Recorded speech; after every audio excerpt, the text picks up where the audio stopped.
नैनपुर में राष्ट्रीय पिछड़ा वर्ग मोर्चा के प्रदेश कार्यकारिणी सदस्य का आगमन हुआ, जहां उन्होंने कार्यकर्ताओं से मुलाकात की। उन्होंने बताया कि दिनांक 26/9/25 से राष्ट्रीय पिछड़ा मोर्चा के द्वारा पिछड़े वर्ग को जन जागरण के हिसाब से यात्रा निकाली गई है और विशेष रूप से 4 तारीख को आंचुनिया माद में देविका पटेल और हमारे राष्ट्रीय अध्यक्ष चौधरी विकास पटेल का आगमन हो रहा है, जहाँ पर वो भी समाज का सम्मेलन होगा। इसके कारण से गांव-गांव से रथ यात्रा निकाली गई है। समर्थन तो हर ओबीसी समाज का व्यक्ति जानता है कि उसकी हक अधिकारों के साथ उनके साथ विश्वासघात हो रहा है, चूंकि हमारे देश में सबसे ज्यादा आबादी होने के बाद भी हमको प्रतिनिधित्व नहीं मिल पा रहा है, जिसके कारण से हम आज ओबीसी समाज को जगाने का प्रयास कर रहे हैं। निश्चित ही आने वाले कल में ओबीसी समाज जाग जाएगा और हमको पर्याप्त आरक्षण जो हमको सत्ता में भागीदारी मिलनी चाहिए वो मिलेगी।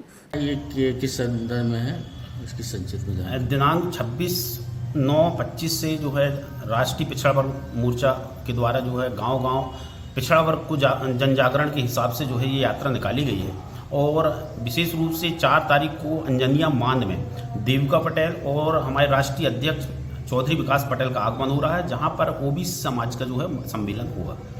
इसके कारण से जो है गांव-गांव ये रथ यात्रा निकाली गई है। आपको कितना समर्थन मिल रहा है, क्या है? नहीं, समर्थन तो हर ओबीसी समाज का व्यक्ति ये जानता है कि उनके हक अधिकारों के साथ उनका कुठाराघात हो रहा है, क्योंकि हमारी देश में सबसे ज़्यादा आबादी होने के बाद भी जो है हमको उतना प्रतिनिधित्व नहीं मिल पा रहा है, जिसके कारण से हम आज ओबीसी समाज को जगाने का प्रयास कर रहे हैं और निश्चित ही आने वाले कल में ओबीसी समाज जागेगा और हमको पर्याप्त आरक्षण जो हमको सत्ता में भागीदारी मिलना चाहिए वो भागीदारी मिलेगी। जी, आपका पूरा परिचय दें। मैं सीबी पटेल एडवोकेट, प्रदेश कार्यकारी अध्यक्ष, अखिल भारतीय ओबीसी महासभा मध्य प्रदेश। मतलब करना पड़ा कि आपको यात्रा निकालना पड़ रहा है, ऐसा क्या है?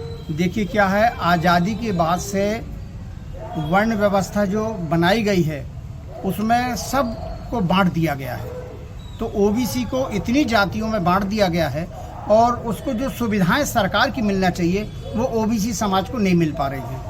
वजह ये है कि लगातार ओबीसी समाज पिछड़ते जा रहा है और ओबीसी समाज को ना तो नौकरियों में आरक्षण मिल रहा है, ना राजनीतिक रूप से आरक्षण मिल रहा है और ना सामाजिक रूप से उसको आरक्षण दिया जा रहा है, जबकि ओबीसी समाज की प्रदेश में 60% से ज़्यादा आबादी है। इस हिसाब से हम चाहें तो हमें 60% आरक्षण मिलना चाहिए, चाहे वो शिक्षा हो, राजनीतिक क्षेत्र में हो, सामाजिक क्षेत्र में हो।